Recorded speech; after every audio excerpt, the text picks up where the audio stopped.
Hey everybody, it's Jason Blaha here, and today I want to chat with you guys a little bit about something that, I'm going to continue to bring up, and it's because we have to, as a fitness community, just call out the nonsense and the charlatans and people who are ripping people off.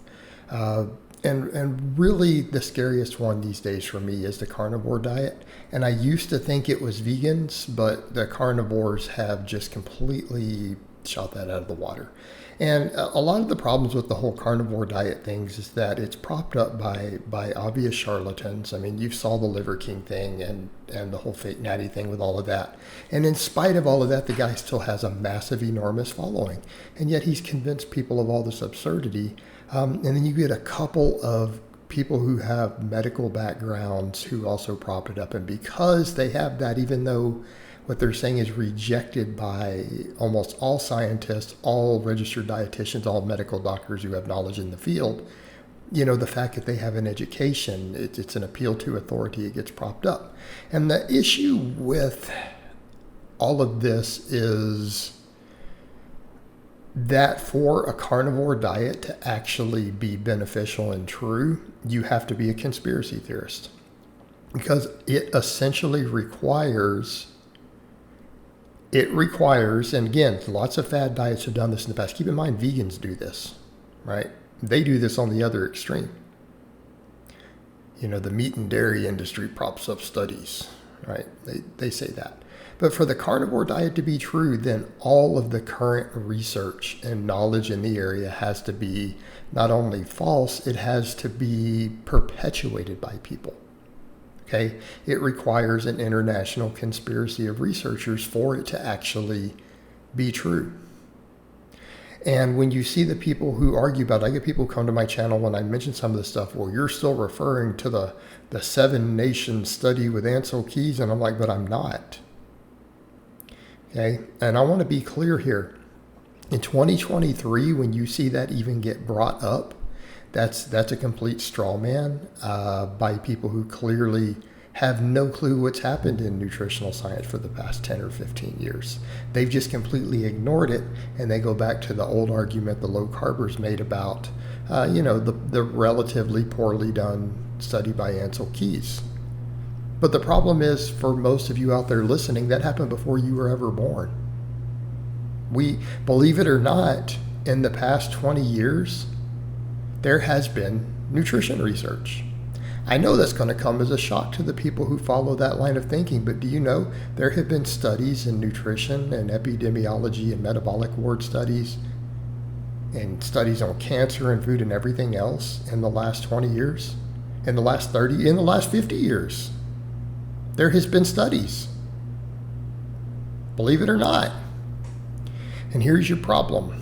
For this carnivore thing to be true, all these studies have to be false. And the researchers in every country, everywhere from Japan to India to the United States, the UK, Sweden, France, right, so on and so forth, they all have to be in on the conspiracy for the carnivore diet to be legit, because it's essentially saying saturated fat has no negative impact on cardiovascular risk, which, again, because the data says otherwise. And plants and vegetables and fruits are not as good for you as it's been proclaimed. Because here's what it comes down to with that.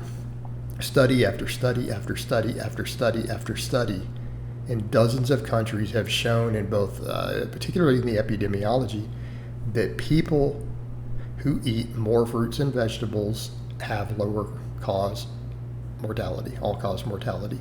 They tend to have lower cardiovascular risk. They tend to have lower cancer rates, all these other things. Okay.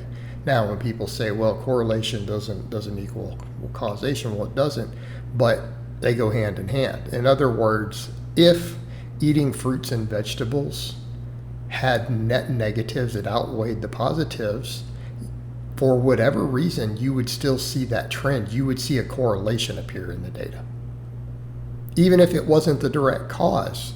Because what if it turned out all of a sudden, well, there's some pesticide that's causing cancer that we were unaware of being put on them? Okay, but it would still appear in the data. In that case, it wouldn't be the fruits and vegetables, it would be a pesticide or whatever. But it would appear in the data, and then we would need to figure out, well, what's causing this massive correlation between people who eat broccoli and apples and cancer, right? You would have to look for it. Well, what's causing it? Okay? But it isn't, it's the opposite.